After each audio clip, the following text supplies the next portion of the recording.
эфире. Ассаламу алейкум, сюрдикюр, машволь. А,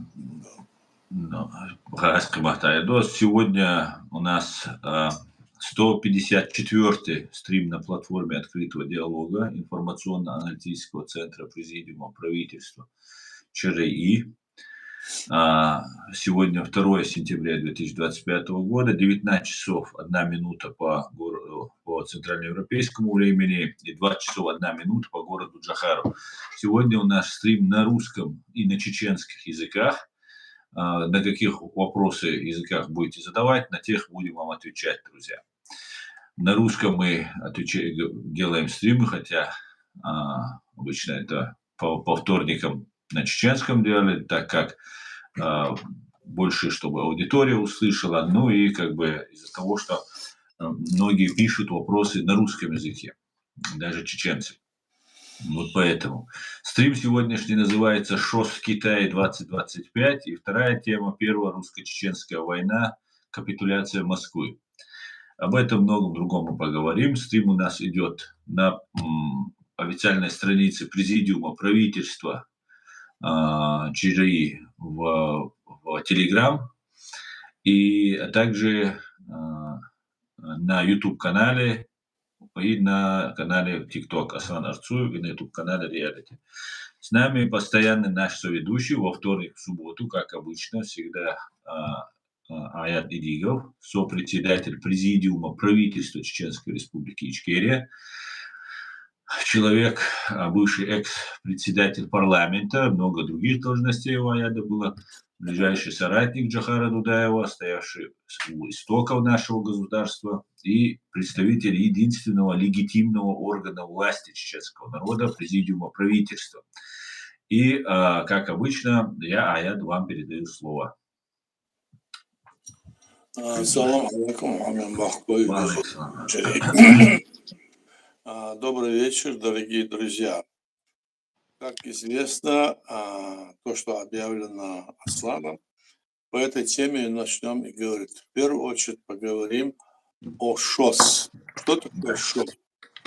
Это, вам, наверное, известная Шанхайская организация сотрудничества, которую где-то в 2021 году она была создана, и туда входят такие страны, как Китай, Россия, Таджикистан, Узбекистан, Казахстан. Потом к ним подсоединились такие страны, как Пакистан, потом Иран, и теперь уже подсоединилась и Индия. То есть вот такая группа стран, практически которая находится в какой-то такой ситуации, что одновременно они находятся и в Организации Объединенных Наций, международных других организациях, ну, и часть из них находится и в Совете Европы. В общем, вот такая ситуация. И вот Китай решил собрать вот эту встречу, куда он приглашает в честь 80-летия победы Китая во Второй мировой войне. Ну, что сказать об этом? Как к этому на это реагирует остальной мир? Что мы можем на это сказать? Мы свою позицию должны говорить тоже. Главное то, что здесь собрались эти люди, скажем, лидеры, которые сегодня, в принципе, так сказать, относятся, большинство подавляющее, относятся так вот с прохладой к тому, что, можно сказать, происходит в Украине, этой войны, которая развязала Москва и убивает людей. И никак они не могут стать на тот путь, который бы мог бы сделать сегодня нашу планету мирной, чтобы не было этой войны, которую сегодня развязал Кремль. Что же делать в этой ситуации? Как нам быть? Вот эта задача стоит перед нами, и для этого нам обязательно надо знать, что происходит в этом мире, где, и как, и почему вот эти люди собираются и говорят. На этой встрече, где проводит эту встречу, конечно, Китай, Си, их главное действующее лицо, так скажем. И он там заявил, несколько пунктов вывел, что необходимо нам собраться всем шанхайской организации и создать свою экономическую противодействующую там систему банков, систему экономического взаимодействия, и что нам нужно, значит, противодействовать тем силам, которые на нас давлеют.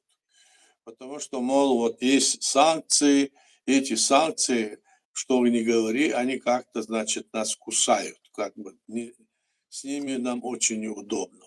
Дело в том, что Соединенные Штаты Америки как раз накануне этой встречи 1 сентября, ну, накануне, значит, выставили санкции против Индии на 50%. Санкции на отношения с Индией. И это, как вот многие утверждают, как бы втолкнуло Индию в объятия Китая, который в конечном итоге не хотел туда идти, потому что у них есть там противоречия, они соседи, и постоянно у них вот что-то происходит. Но вот Трамп якобы его туда втолкнул. Возможно, это так, а может быть и нет. Здесь вопрос, мы не можем с вами судить, собственно говоря. Мы простые люди, которые не участвуем в этих переговорах, не знаем. В основном все происходит, то, что происходит на таких переговорах, в основном, значит, только нам видна та сторона, которую нам показывают, а то, что видно, и то, что там изнутри или в глубины тайны заложено, это не показывает. Но главное, что Си заявил, пример, скажем, Китая, заявил, что они выступают за безусловное признание суверенитета всех государств, которые созданы по праву. Второе, он заявил, что он выступает за безусловное соблюдение современного международного права. Ну, вроде бы, казалось бы, это очень хорошее дело, и мы должны, мы, чеченцы, наше государство и другие страны, которые создали свое государство по праву или которые были лишены этого права, я имею в виду республики, которые находятся сегодня незаконно втянуты в состав Российской Федерации России. Нашу страну, на нас они напали, как и 5 раз агрессию против нас организовывали, столько людей поубивали. Вот это заявление, которое сделали там, это говорит о том, что здесь двоякое такое положение. С одной стороны, они хотят соблюдать международное право, с другой стороны, они говорят, что нужно, они выступают за признание, значит, всех государств суверенных, которые, чтобы они не были, значит, как-то ущемлены, и давление со стороны имеется в виду, видимо, Запада и Америки. Вот такая ситуация. Получилось, что там собрались сегодня как бы формируются два блока в мире. Так? Эти страны ШУС и другие страны Запада, и те, которые, значит, привержены той идее, которая там проводится с точки зрения международного права. Хотя и эти заявляют, что они за это.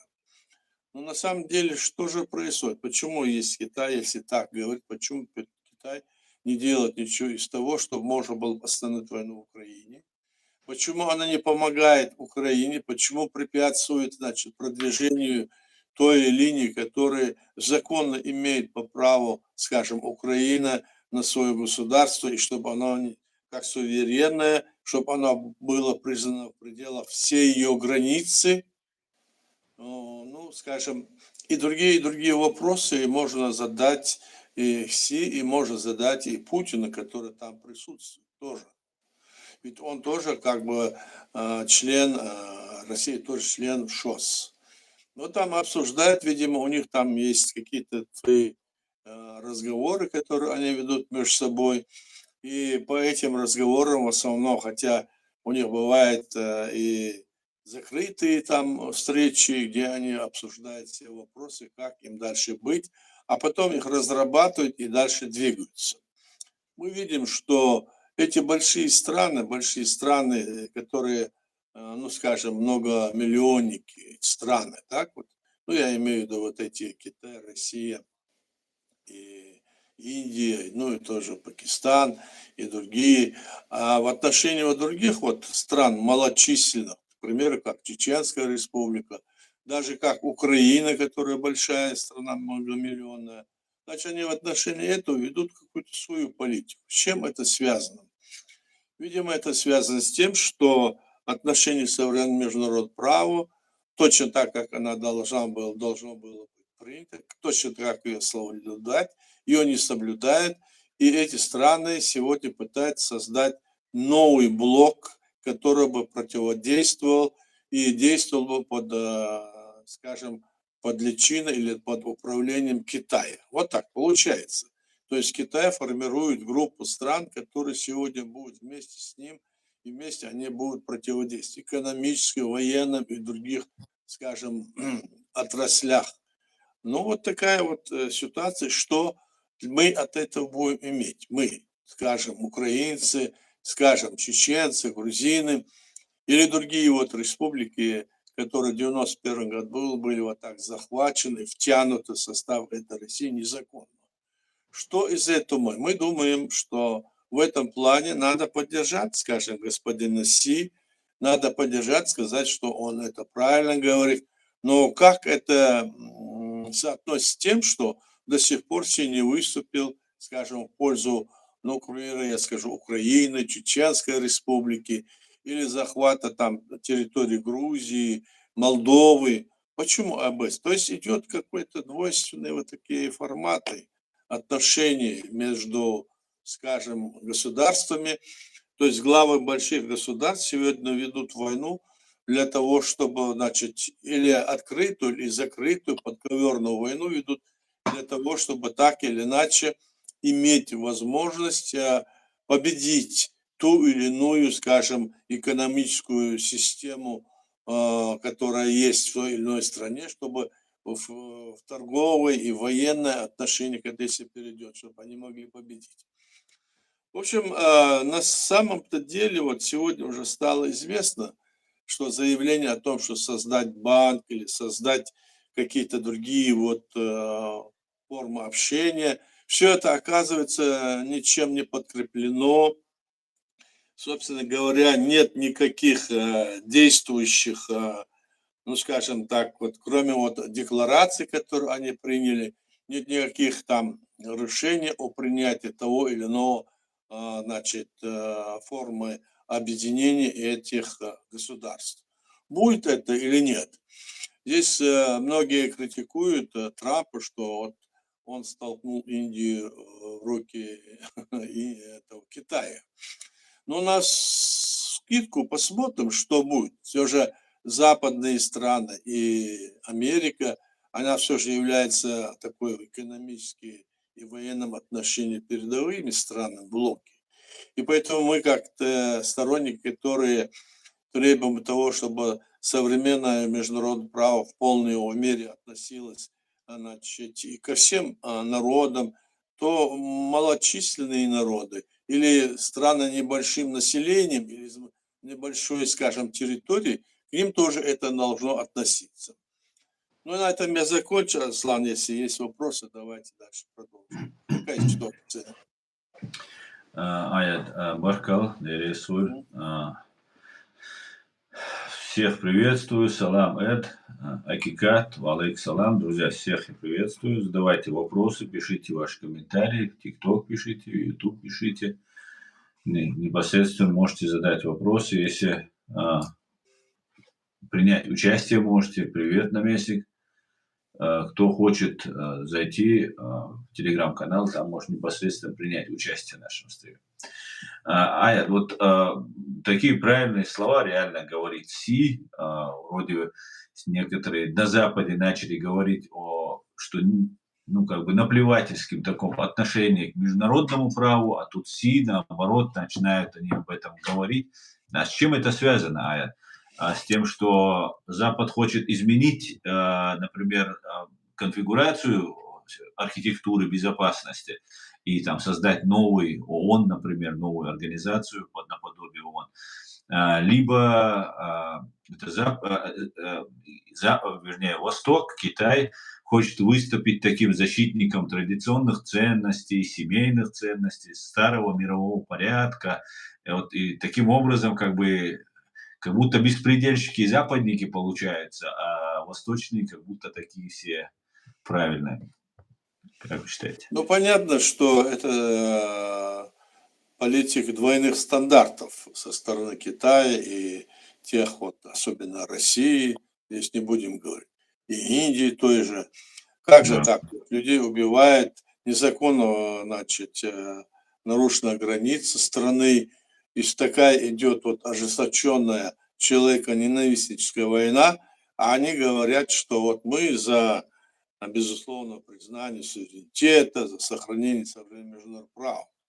Мгм. Ясно одно, что я могу сказать вот по своим наблюдениям, что Мгм. оказывается, чтобы они там не говорили, чтобы как бы то ни было, Мгм. вопрос заключается в том, что это просто декларативное заявление, не подкрепленное ничем, ни действиями никакими, никакие решения, где они заключили договора о создании банков, где Мгм. заключили они создание единой, скажем, системы обороны, где, ну, экономические отношения они будут строить между собой. Но на Мгм. этом, скажем, на этой встрече, Мгм. которая посвящена 80-летию победы Китая во Второй мировой войне, имеется в виду там на Дальнем Востоке, после окончания в 1945 году на Западе этой войны, они продолжали войну в Гоминданском Китае и с этим Японией. Там война еще продолжалась после окончания, о котором мы говорим, вот на Западе, которая. И там вот китайцы тоже там воевали, и они эту вот годовщину отмечают. Конечно, там очень были большие бои, там были атомные бомбы сброшены на Японию. То есть 80-летие и как бы победа в этой войне Китая. Но Мгм. это тоже ставит под сомнение многие, потому что победила не только Китай, здесь участвовал Советский Союз и другие разные, значит, государства формирования, так скажем. Мгм. Ну и завтра будет, говорят, там грандиозный такой праздник или парад Пир, победы, где они будут пир будет. участвовать. И там вот участие будут принимать вот эти деятели, которых мы с вами знаем. Но некоторые из них, конечно, наблюдатели. Это Азербайджан, это Армения, там еще некоторые другие страны, они как наблюдать там находятся. Мгм. Речь шла о том, что, может быть, там они, вот Путин, и азербайджанцы и Армения, они, мол, могут встретиться там или нет. Ну, пока информации нет никакой. Ну и куда она может привести, там посмотрим. Может быть, просто используют какой-то возможный шанс, используют, может, встретиться, поговорят. А может и нет. В общем, вот такая ситуация об этом Мгм. вопросе. Постоянными членами Совета Безопасности ООН являются две страны, которые напрямую совершали военные преступления, геноцид. И там одна это фашистская Россия, другая это страна, которая преследует уйгуров. И вот Юрий Филимонов тут задает вопрос, о праве заговорили, а когда головы резали, о каком праве думали. Есть хорошая пословица, кто посеет ветер, пожнет бурю. Как вы считаете, пожнут они бурю, и как вы считаете, доведут ли они, которые уже по локоть в крови, например, вся вот эта система российская, она просто по макушку в крови, и в том числе убийстве своего народа. Пожнут ли они бурю? Ну, будем надеяться, что они пожмут, но в данной ситуации идет борьба, скажем, двух систем. Это система демократическая международного права, так, и система диктаторских режимов. Да. Мы это видим, очевидно это. И мы сторонники того, чтобы это была демократическая система. Мы поддерживаем эту линию, и наше государство тоже на этой основе создано. В Мгм. то же время, что бы то ни говорили, это не значит, что демократическая система – это самое лучшее, потому что она лучше, потому что лучше ее нет другой. В этом смысле. Здесь тоже есть свои недостатки, но самое главное, что в этих странах власть избирается народ. И Да. народ вправе решать, если у него политически зрелая ситуация, они вправе решать снять своих руководителей, других назначать. А в тех странах это право забрали себе люди, которые сидят во власти. Они не дают народу избирать никого, сами решают, кто из них придет в власть и управляет с этим. То есть народы там, как бы, значит, загнанные в загон, и, собственно говоря, они получают зарплату или еще какие-то дивиденды, и поэтому вот такая ситуация происходит в мире. Мгм. Что будет, неизвестно, но ясно одно, что стремиться надо к лучшему. Лучшему, чтобы народы и люди могли сами себе избирать власть. Ведь государство существует для народа, а не народы существуют для государства. Это же понятно? Вот исходя из этого надо, ну, в общем, рассчитывать, и мы на это тоже надеемся. И надеюсь, что в конечном итоге, как бы там, что они ни говорили, их позиция не пройдет. В их странах их народы их не избирали, так? Не избирали. Они, большинство, 99% или 90% чуть меньше, и они самоназначенцы. Да. Они захватили власть и сидят там. Вот поэтому, может быть, так и будет, как ты говоришь. Они пожмут, они бурю, собственно говоря. Сам. Ага. Вот те достижения, которые были у Трампа, ну, в отношении с Россией, да, вроде закручивались гайки, там Путин вел себя как-то более, как-то не так нагло, да, и потом сейчас вот этот как бы саммит в ШОС, который прошел, все говорят, что Путин там был ключевой фигурой, все там на Путина, там все, ну, как обычно Путин любит. И не может ли это, вот у меня такой вопрос, это может быть провалом политики Трампа, которую он там вел, либо это было неизбежно. В любом случае Россия уже приняла решение и действовала уже как миньон, такой прокси, армия Китая уже, как будто уже давно как бы уже заключен договор с Китаем, что они являются их марионетками. Но этот вопрос такой, они же постоянно, даже будучи в одной упряжке, все равно между собой спорят. Да. Россия не очень-то и хочет быть, конечно, во вторых ролях, но сейчас она пытается использовать, конечно, Китай. А Китай пытается использовать Россию, ее ресурсы, Мгм. и в конечном итоге, куда это все выведет, зависит будет, конечно, и от Запада. От Запада, конечно, это будет зависеть, и как они сыграют, как говорится, эту игру. Вот они там договаривались вроде бы, много здесь разговоров, там на Аляске встретились, потом начали все те встречи, которые там были, сказали, что нельзя утверждать, что мы так сказали, или как они по-другому сказали. Лавров выступил. Не было того. А по итогам с Аляски эти приехали, европейские лидеры приехали в Вашингтон, и там начали проводить работу по созданию комиссии, которая по безопасности обеспечит Украину. Там своих министров обороны, министров иностранных дел или других подключив. И вдруг, когда это узнает, что оказывается, нет, вы нас не так поняли, этого не будет. То есть отходная. Мгм. Трамп не знает, что делать в этой ситуации. Может быть, он думает, что они как-то, значит, увидят его благие такие намерения, отношения, и в перспективе будут хорошие отношения для России, и они пойдут им навстречу. Трамп, видимо, не понимает, что такое Россия и что такое империя. Они никогда не согласятся с теми условиями, которые говорят, скажем, в Вашингтоне, в той Мгм. степени, в которой они говорят.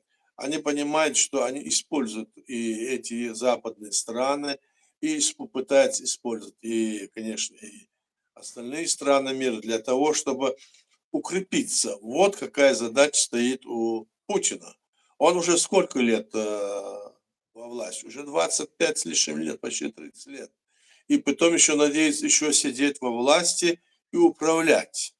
А если он сейчас, как говорится, будет сдвинут с рельс, его скинут, то он уже считает, что ему конец. На это он не пойдет. Этого не понимает в Америке, не понимает и в некоторых других странах.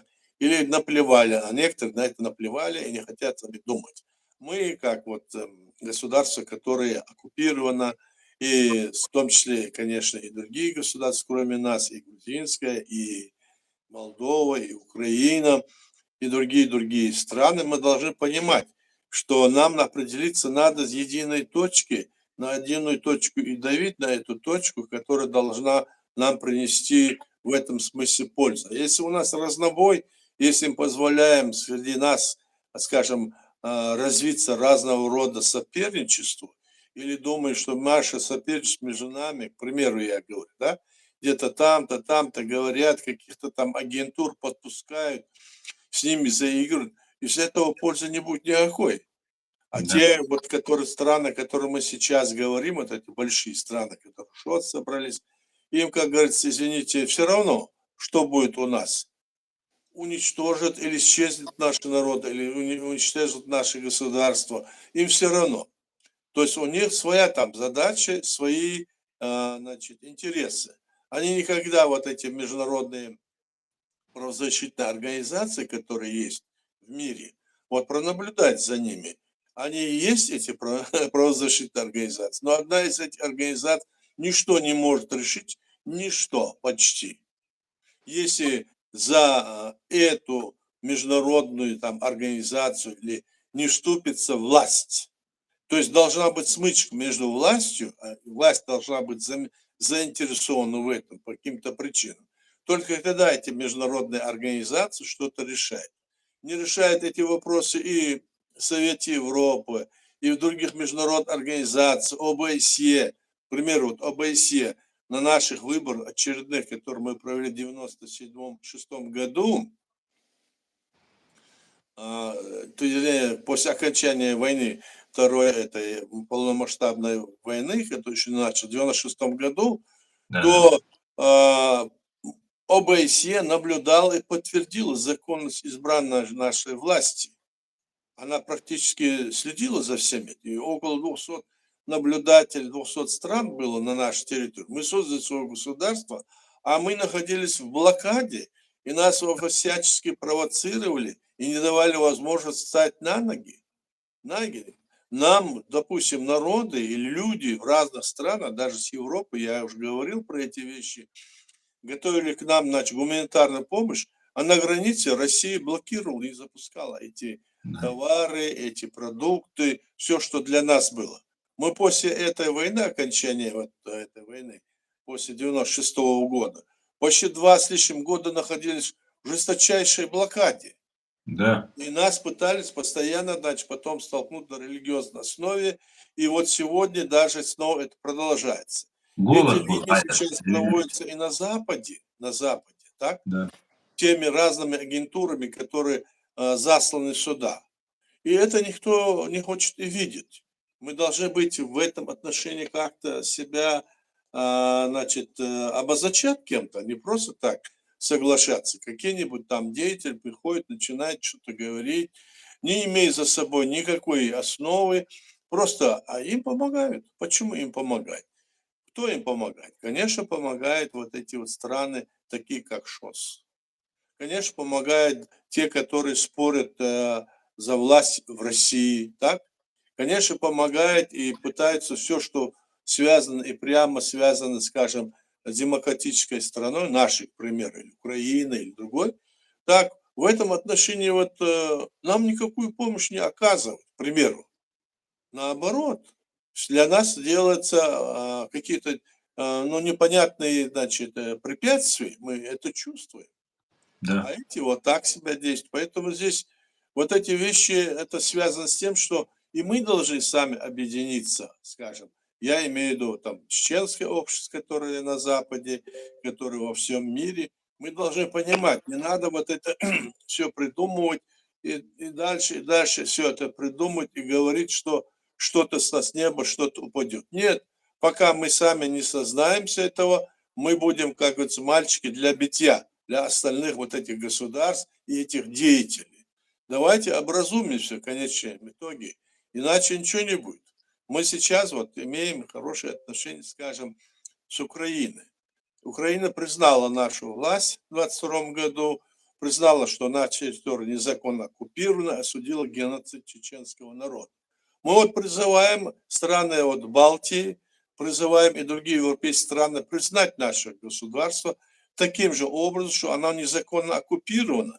И это будет для нас основанием для того, чтобы в будущем освободить нашу территорию и восстановить нашу легитимную власть, которую мы под право избрали и создали нашу страну в 91 году, после того, как развалился Советский Союз. Вернее, развалили.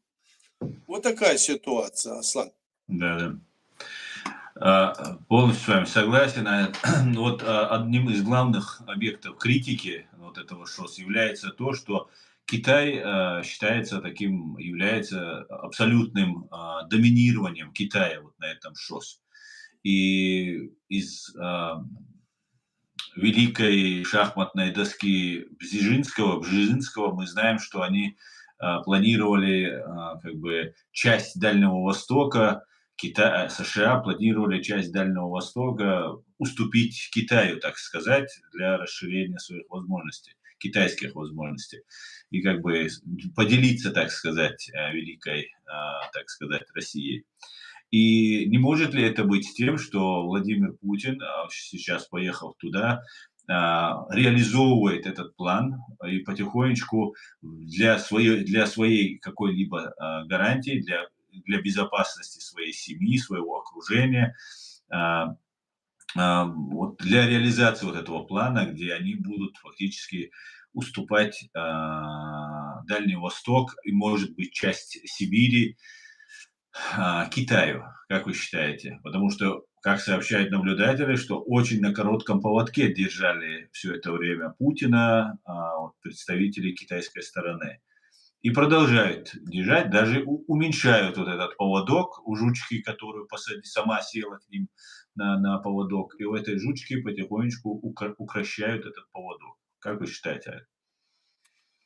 Ну, здесь эти разговоры идут, конечно, они части территории так отдают. Мы знаем, что с 96-го года они части территории Китая передают то ли во временное пользование, то ли в эксплуатацию, или, значит, по низким ценам им товары отдают, имеется в виду лес, там другие газ, нефть, все это, у них такая дружественная идиллия, потому что с этой стороны этому все надо, а этому продавать нельзя, тому надо по дешевой цене.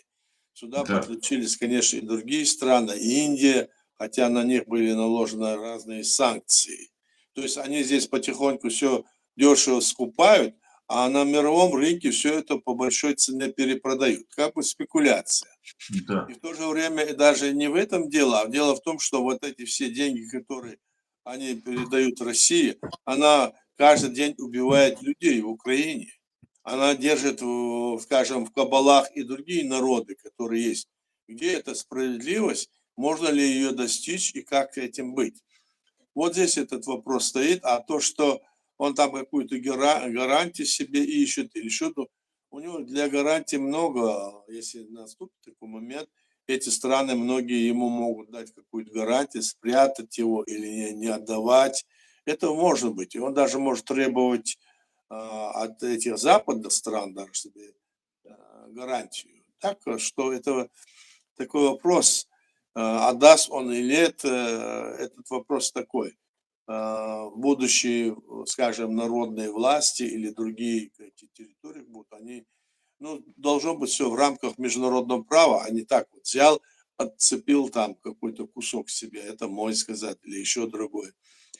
Так что здесь эти могут быть вопросы, здесь нет такого даже, это не очень важный вопрос для него, он даже не показывает, хотя, может быть, это очень важный вопрос, он не демонстрирует это. Но то, что ты говоришь, конечно, возможно, он пытается так или иначе, посмотрите, он теперь в ШОС поехал, он теперь там в Монголии был, где он там еще где-то был, он был в Америке, то есть все вот эти вот преступник преступник, который Да, по всему патентовал. миру объявлен преступником, он теперь ездит свободно, действует, и с ним считаются, обнимается. Вот что происходит. Поэтому мы должны исходить из той ситуации, которая есть, и должны думать, как нам быть в этом мире, как нам жить, как сохранить своих, скажем, детей, их потомство, свой народ, который идет, скажем, ну, находится на заклании, и может оказаться, что, конечно, этого народа не будет. Вот что происходит. Мгм. Ислам. Спасибо, Аят. Аят, вот ШОС и в первую очередь император Си, можно сказать, он себя реально как император там представлял, видно было так и по внешнему виду. Это скорее антизападный блок, который стремится к конфронтации, или это реально они многополярный мир хотят без конфронтации с Западом? Либо все-таки, как в советское время, будет такая вот жесткая конфронтация Запад-Восток. Ну, это постоянно происходит вот эта ситуация. С одной стороны, они очень хорошо экономически взаимодействуют, Китай, допустим, Америка, ну и даже Запад, да. Мгм. С другой стороны, когда вот такой появляется, скажем, лидер такой самозваный в России, так, Мгм. они тут уже начинают вести игру, кто какую пользу из этого извлечет. Какую пользу извлечет, скажем, Китай, Индия, другой. То есть они как бы открыто не идут на конфронтацию, так? Мгм. Но из этого экономических выгод хотят, политических выгод хотят, ну и, естественно, все другие. Из себя изображая ягненками. На самом деле это не так. Противостояние идет. А встать в ряд, скажем, тех положений, которые есть в международном праве, которое говорит сам Си, что он за безусловное признание суверенитета государств, так, и он, значит, за соблюдение современного международного права. Вот он такой лозунг выдвинул. Это же очень нужно. Надо его в этом вопросе поддержать. Но как они дальше будут, когда они что-то будут сказать, надо ему об этом и говорить. Они, конечно, всегда найдут уловку, скажут, там было не то или это. Как мы видим, вот в политике вот такой современной, вот такую работу они проводят. То есть идет, собственно говоря, идет попытка в этих государствах, попытка сохранить эти системы управления, так, Мгм. и которые будут, ну, скажем, существовать, можно сказать, как можно дольше. Не как в демократических странах, там по 5 лет, по 4 года переизбираются, а вот по 20, по 30, по 50 лет будут сидеть, потом их дети, потом их там какие-то партии Да-да. какие-нибудь создадут. Вот в чем вопрос. А для простых людей, многие, которые не понимают, многие люди не понимают, что происходит. Они понимают только то, что им говорят. Вот посмотрите в России, вот им говорят, вот так весь Запад хочет на нас напасть. Теперь страны ШОС здесь выступили, теперь они тоже с нами. Вот пошла вот такая вот пропагандистская машина, она вот эти умы просто захватывает в людей, и те люди даже в мусорниках копают, все равно говорят, вот, значит, это вот так, значит, мы правы, но мы потерпим, лишь бы не было, значит, победы над нами, чтобы не пришел к нам Запад. Они всегда хотели нашу территорию захватить, а сзади их захватывают, как ты говоришь, другие страны, их территории. Вот Да-да. такая ситуация, Слава. Интересно. Друзья, напоминаю вам, задавайте вопросы, пишите комментарии, я буду их озвучивать. Вы также можете зайти непосредственно к нам на страницу, официальную страницу Президиума правительства в Телеграм, и там вы можете принять участие непосредственно. Так, сейчас я тут.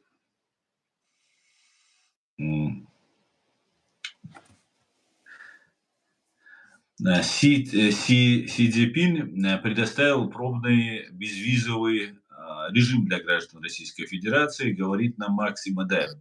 Могут ли создать военный союз Китая и РФ, как думаете? Это подрыв авторитета Трампа, процессы обратные тому, что хотел Трамп в борьбе сближения? Но здесь могут быть и игры, если это будет им неудобно или невыгодно, они Ага. это не сделают. Это должно быть или обоюдно выгодно, или это должно быть одной стороне выгодно. Они это делают.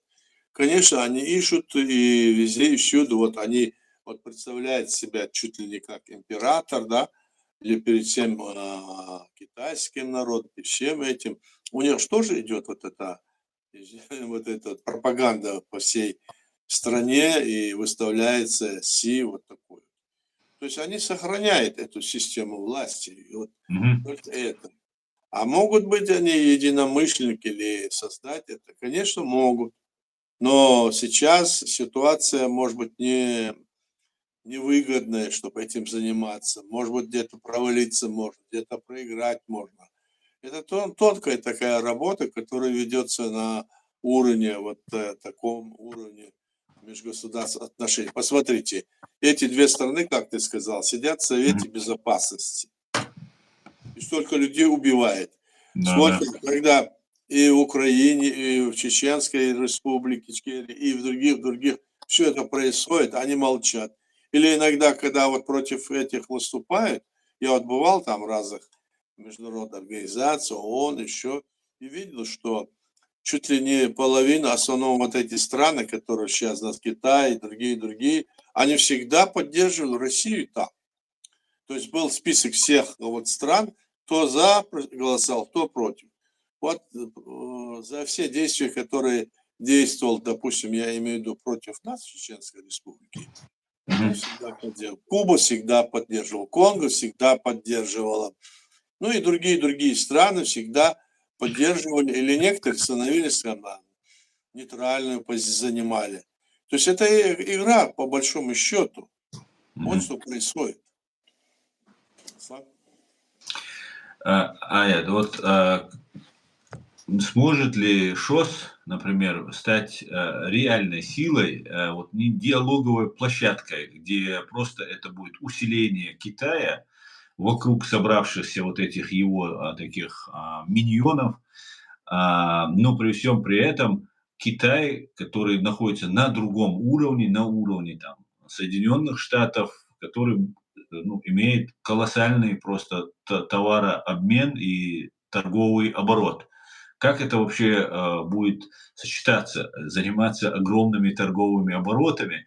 Ведь когда в холодной войне Советским Союзом фактически не торговали, да, там какая-то нефть уходила куда-то, опять же, тот же союзные Советскому Союзу страны, близкие и понятные, такие же имперские и диктаторские.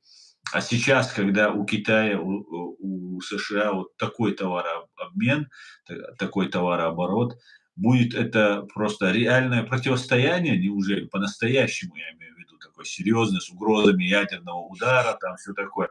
Либо это будет такая вот усиление Китая и такой, а сам ШОС это такая диалоговая площадка, где будут они обсуждать проблемы Китая и величие Китая.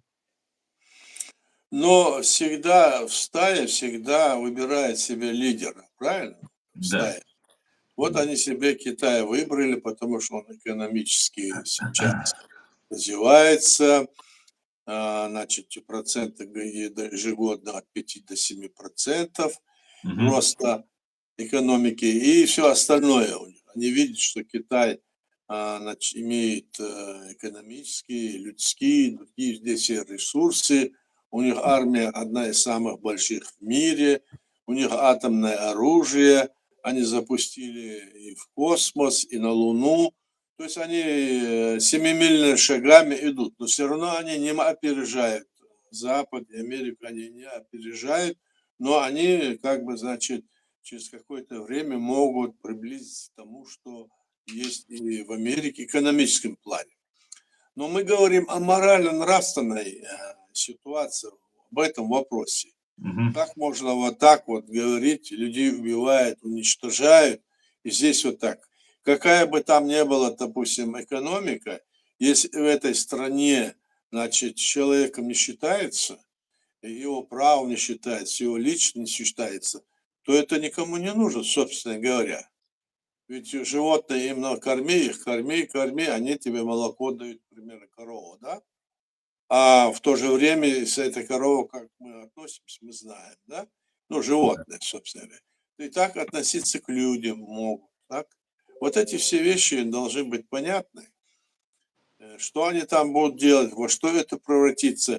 Я верю в добро, я верю в то, что в конечном итоге все будет так, как должно быть.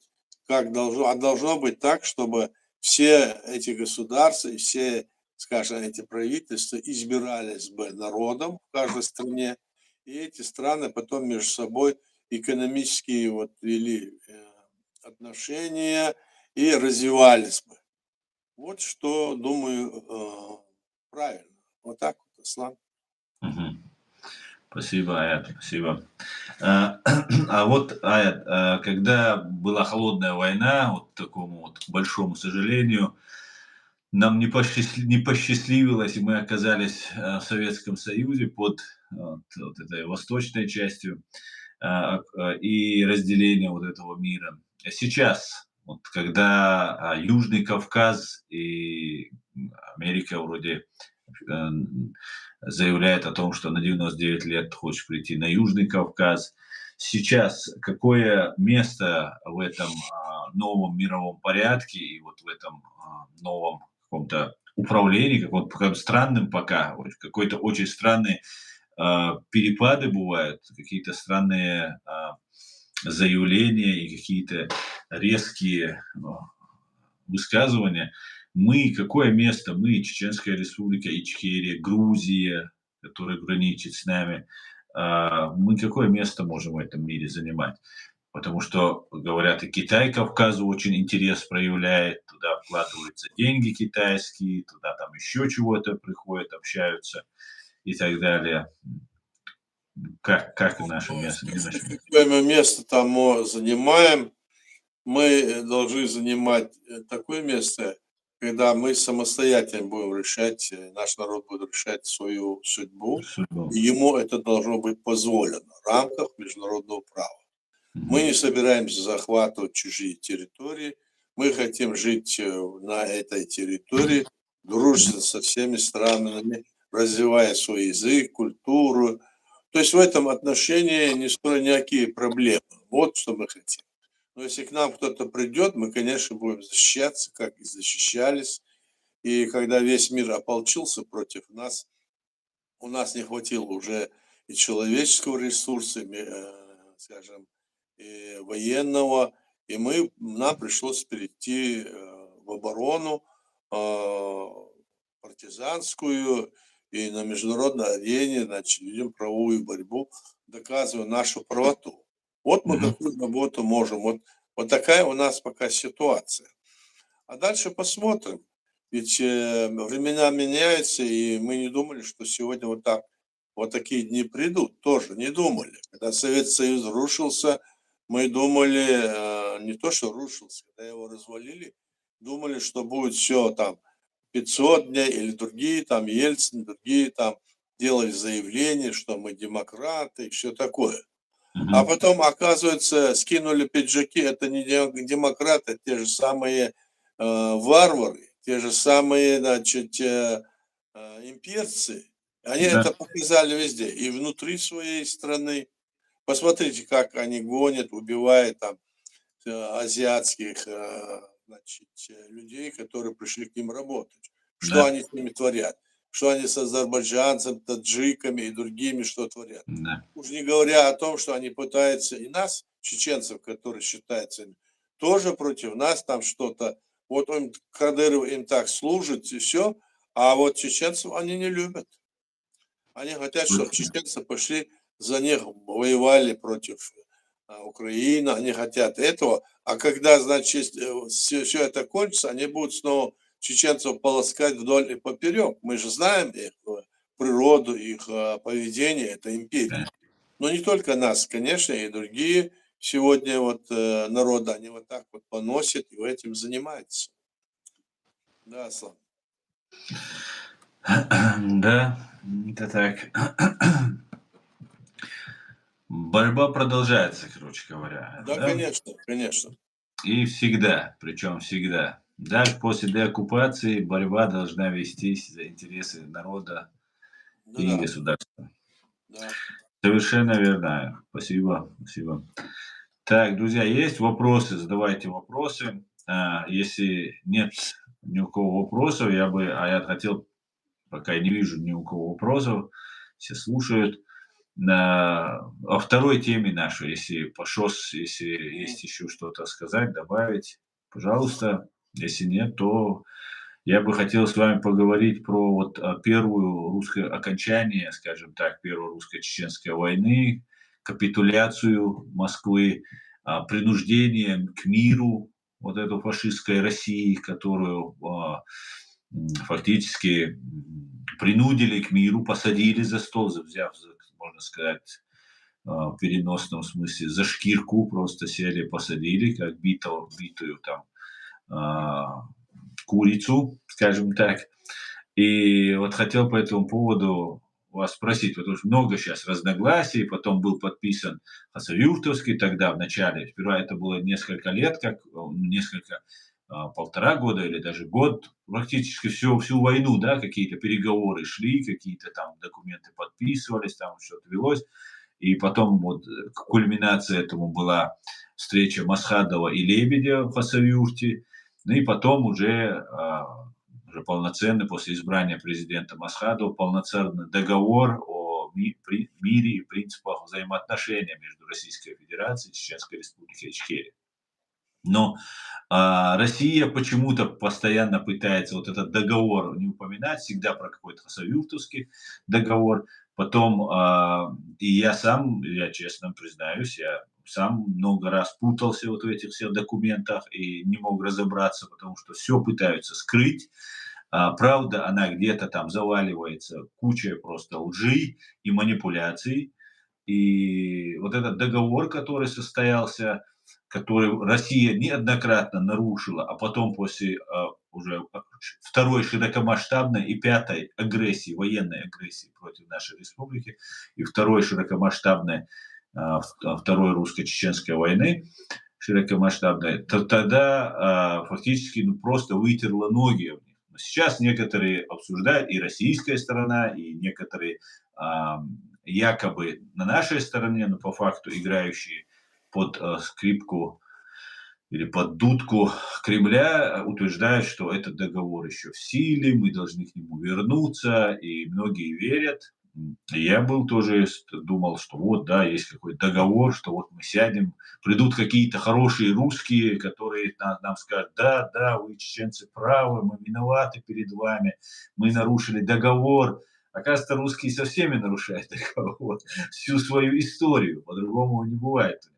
Вот, я бы хотел бы об этом, чтобы вы рассказали, вы были свидетелем, участником этих переговоров, все знаете, были высшим политическим должностным лицом нашего государства того периода времени.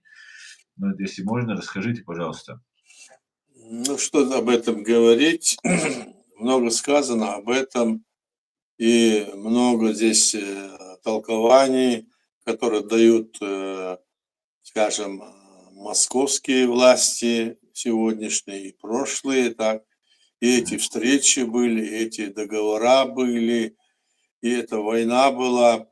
Это вот война, которая говорится, первая война, которая называется, это война, которая началась 11 декабря 1994 года и длилась до 6 августа, 31 августа 1996 года, пока российские войска не были выведены с нашей территории. И вот когда вот такая вот ситуация развивалась, до этого было еще это была четвертая, еще три агрессии были со стороны Кремля, три агрессии.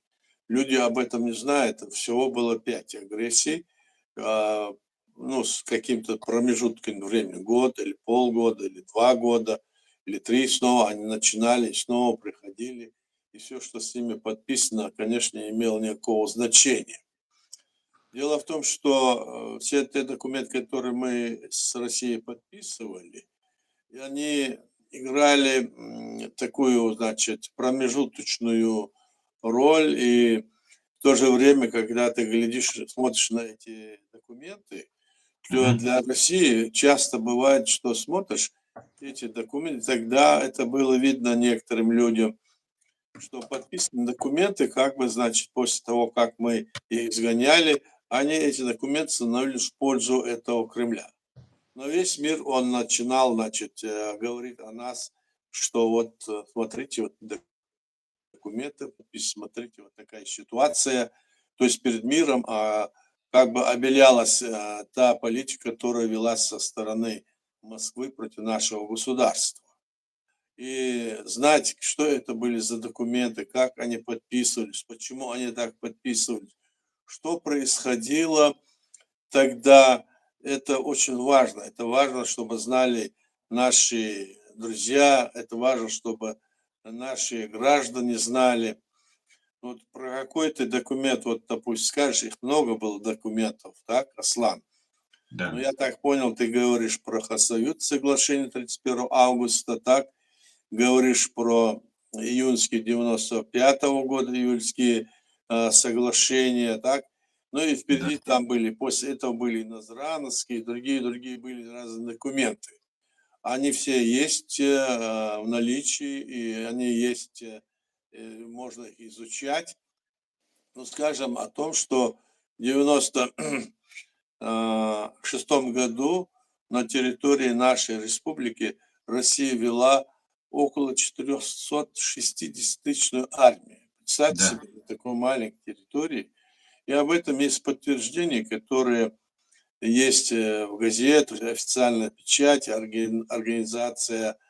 То есть газета называлась «Аргументы и факты». И там, и в других местах мы это знали. И в конечном итоге, когда мы поняли, что весь мир, собственно говоря, они оболгали нас, а в этой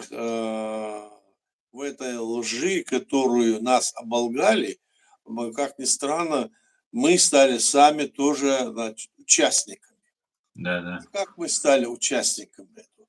Потому что мы подписывали такие документы, потому что мы подписывали такие соглашения, потому что мы подписывали такие. Почему эти документы, почему так подписывались? Да потому что, во-первых, мы не были в этом отношении, как говорится, просвещены, и, может быть, не знали это, а те, кто знали из нас, некоторые, которые знали, и среди нас была агентура российская тоже, или были люди, которые были подкуплены Россией, были те, которые служили им еще раньше, еще до начала этих войн, еще до, скажем, войны, Второй мировой войны, еще царского времени, то есть поколенно люди, эти люди тоже были среди нас. И они считались как бы нашими, а в нужный момент они выходили и делали вот такие-то вот дела. Они находились, некоторые из них, и в правительстве, другие около правительства. Вот, к примеру, я скажу вот о том, что когда, значит, Россия вторгла на нашу территорию, вторглась и начала широкомасштабно нас бомбить в 95 году, июнь, там, июль, дождь, нет, это май, еще раньше было, точной даты сейчас не припомню, но в это время. Они, значит, предупреждали наше население, что вы, чтобы вышли из города, мы будем бомбить, кто останется, кто не спрятался, мол, я не виноват. Люди не знали, что делать, убегали с города, они крутили, вертели, пугали на весь мир, и на весь мир показывали те документы, которые были нами подписаны, рассылали их по всему миру, по всей организации международной, рассылали по всем странам. И смотрите, вот подписанный документ, вот смотрите, что происходит. И вот это как бы, значит, мы сами действовали в пользу Кремля. Конечно, наши патриоты, наши люди, которые находились, ну, скажем, в состоянии того, чтобы как-то решить этот вопрос, и не понимали, что это такое, они, конечно, как бы то ни было, тоже содействовали. Но если они содействовали, то они должны были потом, сегодня поняв это, признать это, что это была ошибка. Совершенно верно. Кто должен, если, допустим, это была ошибка? Вот, допустим, в 95 году, сразу после похода отряда Басаев в Буденновск, скажем. И этот поход был совершен не потому, что мы хотели захватить Россию, а для того, чтобы принудить Россию сесть за стол переговоров и вести нормальные переговоры о приостановлении войны и соглашение подписать. И после этого было принято решение, еще тогда Ельцин находился там на «восьмерке» в Галифаксе, и оттуда кричал, что только там до этого, и после это было все уже первомайские походы тоже были. Так вот, что тогда получилось? Тогда вот решили подписать договор о мире после вот этого Буденновска. Но вот к чему это привело? Привело к тому, чтобы договорились, что будем проводить эти переговоры. Посредником как бы был там ОБСЕ. ОБСЕ это 57 стран мира, европейские страны. И их миссия находилась там, и мы в их здании, которое они снимали, там проводили переговоры с нашей стороны и со стороны, скажем, российской. И эти переговоры шли очень долго, упорно, ну, скажем, месяца 2-3 шли эти переговоры. И на этих переговорах, в конечном итоге, наша делегация, которая была там, подписала по блоку, вернее, я скажу, что договор был разделен на 3 блока. На блок военных вопросов, политических вопросов и экономических вопросов.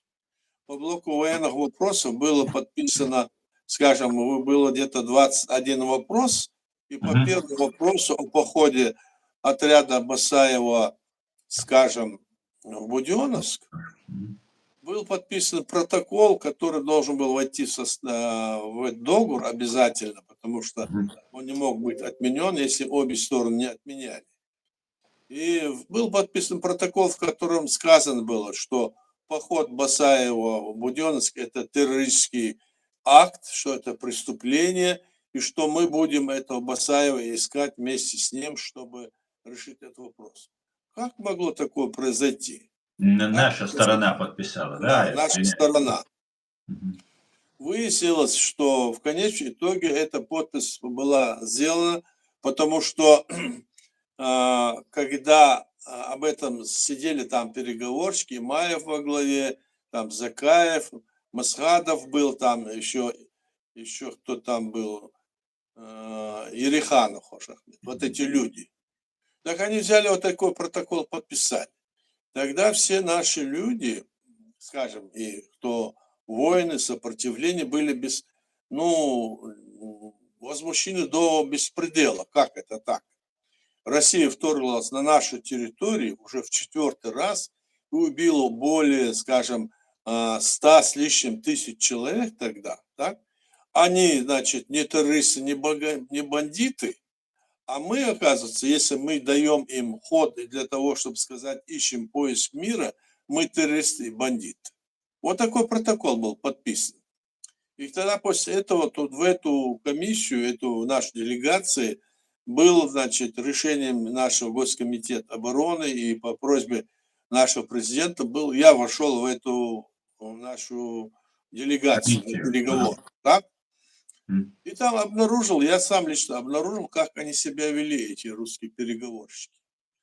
Некоторые из них просто настоящее хамло было, вообще абсолютно. Пытались там что-то сказать, постоянно они пытались, вот когда вот договорили там все, значит, пытались, вот писали Чеченская республика, а Чеченская республика была у нас переименована в 94 году 16 января, а они уже в 96-5 году, через год или 2, они все дальше продолжали вести, что это Чеченская республика, которую они назвали частью России. Наша республика была Чеченская республика, Ичкерия. И наши эти документы подписывали. То есть не считают, то есть они еще не пришли к такому, скажем, мышлению, что это нельзя делать. Вот такое было. Некоторые из нашей делегации просто ошиблись, подписали, потом как бы, значит, считали, что это неправильно, конечно, но уже ничего не сделаешь. Вот пример такой был. После этого вот были подписаны разные другие документы, в которых участвовали наши люди, так? Но дело в том, что в нашей Конституции записано, что любой документ, подписанный с нашей стороной, с какой-либо другой стороной, не имеет юридической силы, не применяется в судом и не считается законным. То есть, а с момента подписания считается незаконным и не применяется нигде. Вот в чем дело. И поэтому в этом смысле то, что посягает на решение народа, общенациональный съезд сейчас народа, и на нашу Конституцию, он не считается действительным. Потому что это не может быть, потому что не может быть. Потому что это решение, это создано государство. Вот из этого исходим. Вот один такой вопрос. Теперь возьмем вот это Хасавюрское соглашение, о котором ты говоришь. Здесь много говорят, там пишут, наши некоторые деятели говорят, что это вот так, или сяк. Но давайте в конечном итоге признаемся, что подписано Хасавюрское соглашение фактически было соглашением, не должно было быть даже. У нас должно было быть только подписано договор разрешения о выводе российских войск, которые были повержены тогда, и просили помощи, сдавали всех того, они взяли в наш плен и просили, чтобы мы их оставили живем. Приехал их представитель Лебедь, который возглавлял Госсовет Безопасности России, секретарь Совета Безопасности, так? И он, значит, просил о том, чтобы давайте мирно, мол, разойдемся. Но кроме этого, вот эти политиканы, которые были с российской стороны, с нашей стороны, некоторые решили там подписать какое-то соглашение. Какое соглашение было подписано? Что? Посмотрите на это соглашение. Это соглашение сплошь и рядом, от начала до конца, собственно говоря, в пользу России, в котором сказано, что мы часть России. Но это не имеет никакой силы все равно, потому что я сказал, что это происходит. И притом это не имеет силы лишь только и потому, что, скажем, подписанты этого, скажем, документа не имели полномочий, вот, скажем, со стороны нас, начальник штаба вооруженных сил был Масад, а со стороны России был этот Лебедь. И он не был конституционной фигурой, тоже не был. С нашей стороны также. И их подписи, как бы то ни было, они не играли роли той, которая могла бы быть рассмотрена на уровне, скажем, президента и парламента, и чтобы ратифицировать договор. Ни наша сторона, ни российская сторона это не ратифицировала этот договор. Российская сторона имеет даже такие мощные в этом смысле, скажем вам, это преимущество в этих соглашениях. Не стало подписывать его, когда были уже остальные переговоры в 1997 году. Ельцин даже вычеркнул Хасавюрское соглашение. Он спрашивает, почему он вычеркнул? Да, вычеркнул он потому, что он не хотел давать, скажем, возможности Лебедю, который собирался быть президентом в перспективе, что якобы он создал вот такие условия, чуть ли не остановил войну, чтобы ему такой авторитет не воздан. Он вычеркнул это. Я вычеркнул он это или нет, это не имело никакого значения нашей стороны. Но другое дело, что наша сторона, которая вот эти делала ошибки, собственно говоря, она в конечном итоге приходила тому, это все выставлялось во всем мире, выставлялось как будто бы. Вот смотрите, вот такая ситуация. Вот смотрите, вот такая ситуация. И это во всем мире никто не разбирается в этом деле и говорит, вот смотрите, они подписали это. Вот они сами говорят, что они сами бандиты. Вот они говорят, мы части России. Да. Именно Бехмамилает. Это именно поэтому постоянно они говорят об этом Хасавюрском соглашении. Да, конечно, они говорят. Ничтожно с юридической точки зрения. Они говорят это, да. Но мы должны сами признать, люди, которые там находились, сейчас есть, не могут признать вот то, что случилось. Ну да, ошибка совершена, и она не имеет никакой силы. она потом на этой основе начинает развитие, создание каких-то других государств, Эмирата, Кавказ или каких-то, значит, мы переходим на концу 2002 года. В общем, все расшатывать все. Это расшатывать нам не нужно и не может быть. Вот о чем я говорю. Поэтому эти люди, которые себя вот так повели когда-то, и теперь вот появились еще разные деятели здесь, на Западе или там в России, везде и всюду, которые всячески хотят там прийти и построить там, скажем, не за создание, не за восстановление нашей государственной и деоккупацию, а то, что они придут и создадут там новое государство. Там Эмират Кавказ или какие-то другие, Да. значит, Горскую республику. Горскую республику, еще что-нибудь. То есть несут всю какую, извините меня, какую-то ахинею, которая никак не вписывается в современное международное право, а вписывается в то, что нас называют дилетантами в международном праве, и все над нами могут смеяться тихо, ухмылкой. Это нельзя допускать. Мы создали свое государство в рамках международного права строго, и на этой линии должны держаться. Вот что я думаю об этом. И вот если говорить о соглашениях, так, вот разные выступают там, разные бывшие даже члены нашего правительства, Министерства иностранных дел люди выступают, эти вещи говорят. Да что же вы такое, в конце концов, позволяете себе? Кто вам это право дал это делать? Притом они не находятся ни на какой должности и себя корочат, что-то там и говорят. Они бросили клич, скажем, в пользу Москвы, когда они в 2001-2002 годах там подписывали разные, договаривались о том, что мы прямо есть часть России. И когда эти документы они подписывали, они потом это в Копенгагене подписывали. И теперь эти люди здесь, вот, среди наших людей, чеченцев, я говорю, граждан наших, не хотят ничего понимать. Но если вы не хотите понимать, так будьте любезны, посмотрите, что это такое. А кто не хочет понимать, мы не можем, если человек не может понимать, если один прибавит 1, 2, если не хочешь понимать, вот так. А что же делать нам тогда? Как нам быть в этой ситуации? Ясно одно, что мы должны все, те, кто переживает за свой народ, за будущее, за сохранение, чтобы снова Россия не напала на нас, мы должны полностью стоять на принципах той, которую вот признала сегодня Украина в 2022 году. Она признала, что наша территория, Чеченская республика Ичкерия, незаконно оккупирована и осудила геноцид чеченского народа. Вот это очень важно. Я хочу сказать, что когда мы подписывали вот этот документ, то нам выставлялся именно вот этот вопрос, кроме этого, и написать там, что в соответствии с Хасавюрским соглашением.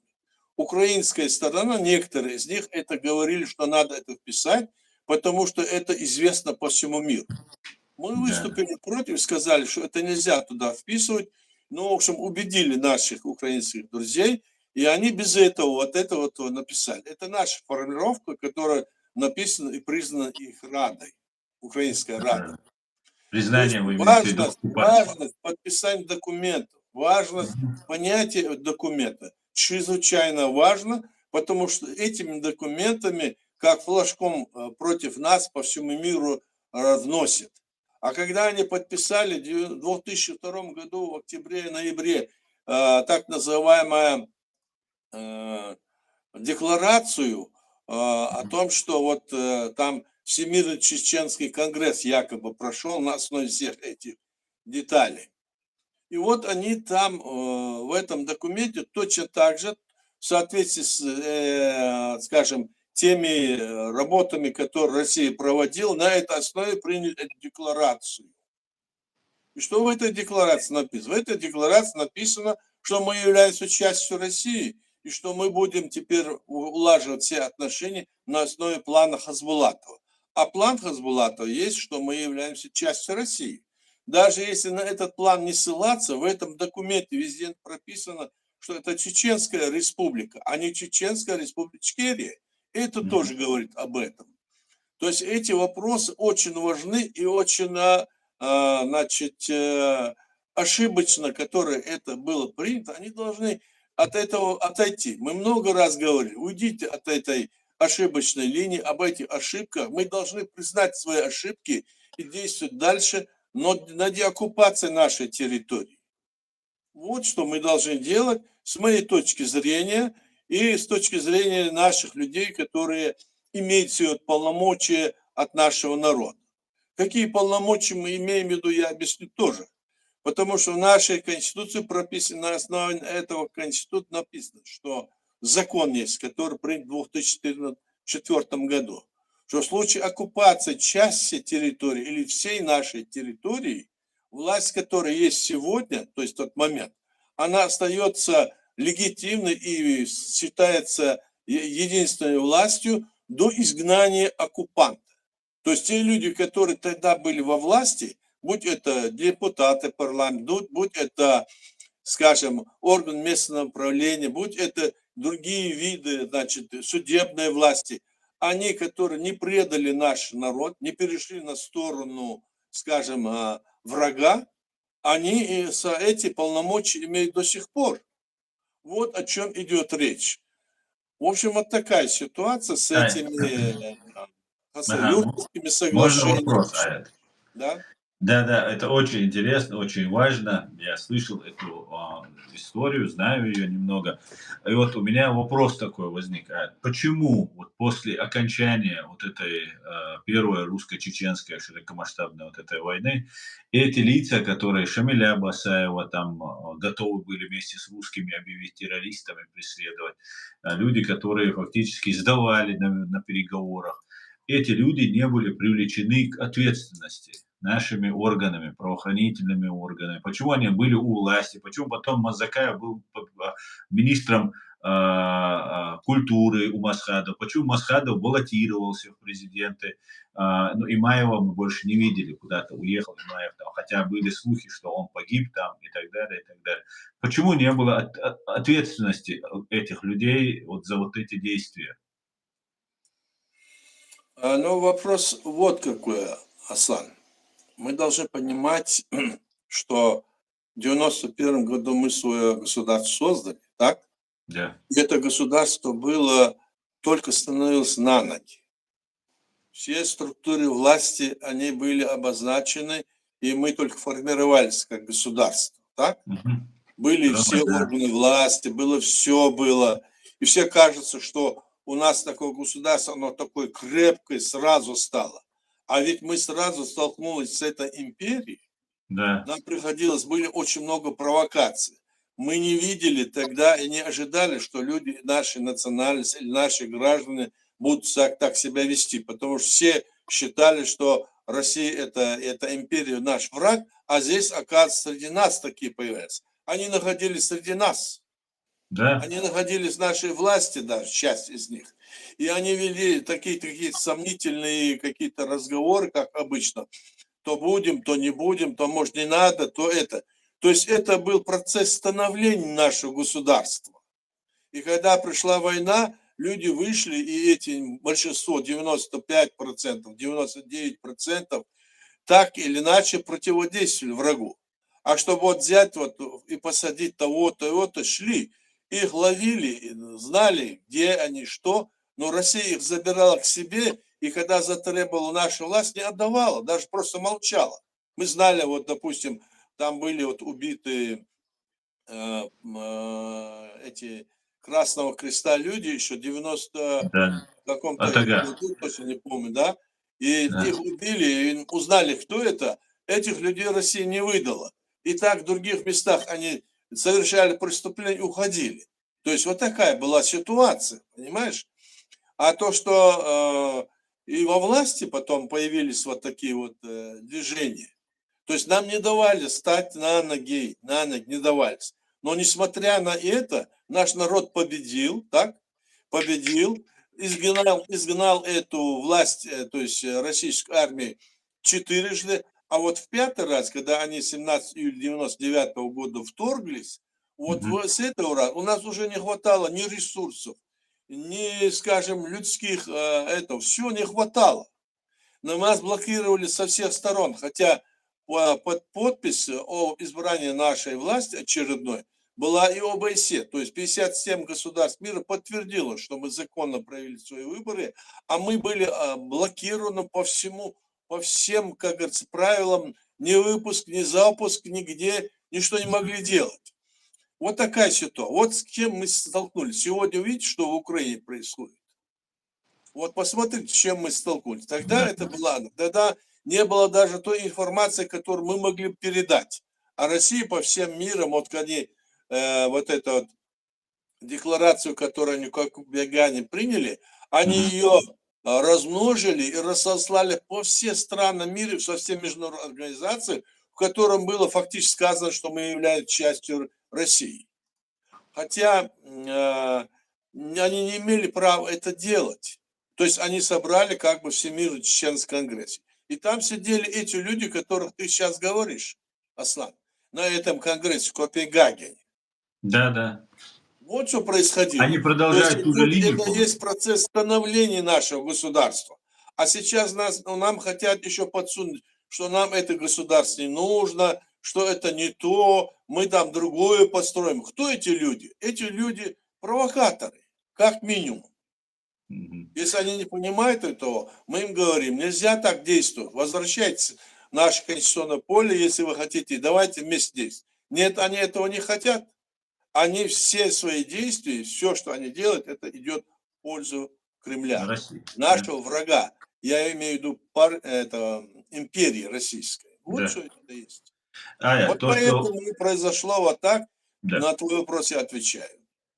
Вот то, что в Стокгольме сейчас, сейчас вот в 2002-2004 произошло, в третьем Копенгагене то, что произошло, вот эти встречи, которые были, в том числе там при участии некоторых представителей того же ОБСЕ там, и так далее, это продолжение, значит, той вот этой линии 95-6 вот этих переговоров закрепить ложью, обманом, манипуляциями, закрепить вот да, эту чтобы часть, подтвердить это все. юридически, что мы часть России. Да. Что мы часть, да. И вот только вот ваша работа, ваша вот просто непрекращающаяся работа о том, что президиум, действующая власть, как тогда сказал Невзоров, что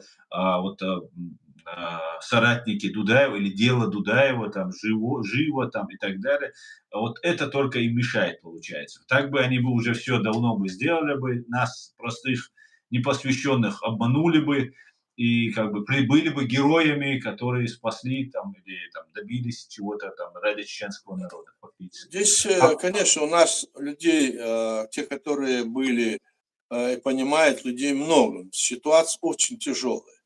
Нам нужна в этом отношении, если международное, скажем, право, международные европейские страны, они в этом плане, если бы помогали нам вести справедливую борьбу, как это сделала, скажем, Украина, находясь в такой ситуации, да, то это было бы здорово. Но, по крайней мере, и здесь там какие-то, значит, есть свобода, скажем, или демократия предполагает, что даже некоторые и фашистующие деятели создаются и сидят в некоторых партиях, так, и какие-то движения есть. В общем, мир, он очень многообразен. Понимаете, здесь такие вопросы поднимаются, о которых многие забывают о том, что мы говорим, у них своих проблем много. То есть мы здесь должны быть очень аккуратны и четкие, как вот подписание этих документов, которые были. Все эти документы, которые были подписаны, они фактически обнуляются, если они говорят, что мы являемся частью России. Вот в чем дело. А это как раз прописано в наших законах, это сказано в нашей декларации общенациональный съезд честь народа, когда со всего мира собрались наши люди, от каждой 1000 человек один выборщик, и проголосовали за это. Что это должно быть так. Мы воссоздаем свое суверенное государство, которое было в 18 году захвачено, скажем, Российской империей тогда, а потом большевиками. То есть мы же это не первый раз, за это время мы имели право создать свое государство. Вот это была вот такая ситуация, Слава. Спасибо, Аят. Да, конечно, борьба по всем фронтам, как говорится. По всем фронтам без Да? перерыва. Без перерыва, без сна и отдыха. Да. Да, дикнак дуэлхуна. Да, кьялли мялилечuna. Ши قومن دعال وال. Да, кьялли вэлх. Да, нису юэлх. Ясно.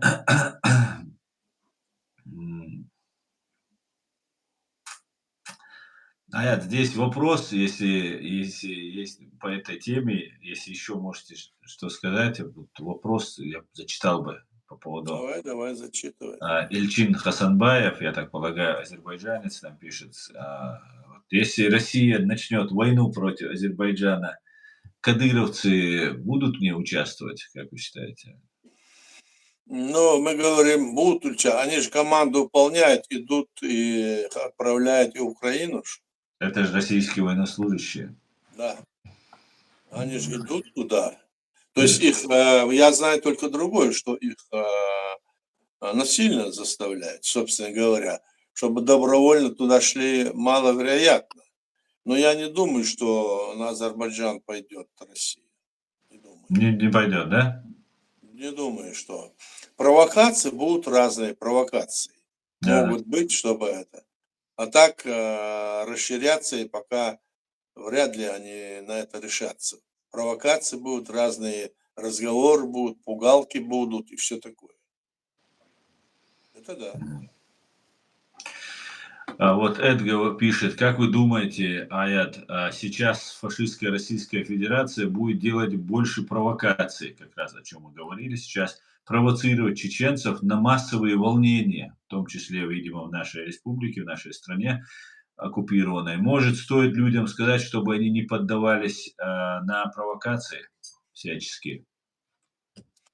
Так мы это говорим всегда, и притом мы знаем, если даже мы это не говорим, они очень, очень ученые в этом вопросе, наши люди. Они очень это понимают, и их просто в этом отношении учить даже не надо. Но мы говорим об этом всегда. Опыт хороший приобрели. Кровавый, печальный, но имеем. Да. Да, Бадайдич. Мне непонятно, почему эти люди приезжают в Европу и не меняют свое мнение о России. И главное, с семьями приезжают. Что им не хватает, говорит. Вот Буря задает такой вопрос. Дело в том, что многие из них вообще не в курсе дела, что происходит. Я встречал людей, которые здесь и на Западе были, которым было сказано, что у нас вот, они удивляли, а что у нас есть свое государство, удивлялись, вот такие даже были. Они же не понимают, они приезжают не только из самой Чечении, да, они едут из разных регионов России или из других даже стран, приезжают сюда, так, пытаются что-то там как-то, и сидят тихо, многие это есть. Ну что им поделаешь? Ведь всегда было так, что само население, да, оно занято воспитанием семей, там, обучением, другими делами. Они как бы в политику и не вмешиваются, но зато политика вмешивается в их жизнь. Вот мы видим это.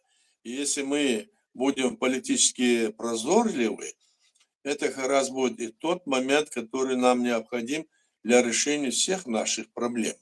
Мы должны быть в этом отношении прозорливы, вот как я говорил про эти все разные соглашения, договоренности, какие-то там договора или то-то, то-то. Все они казались липой.